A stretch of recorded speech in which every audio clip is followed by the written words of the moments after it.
ఎదురుగా ఇలా నీవు కదిలొస్తే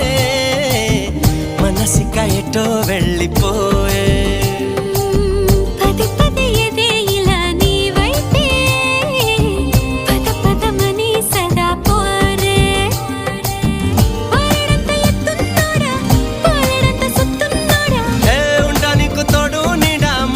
పడి ఎడా పెడా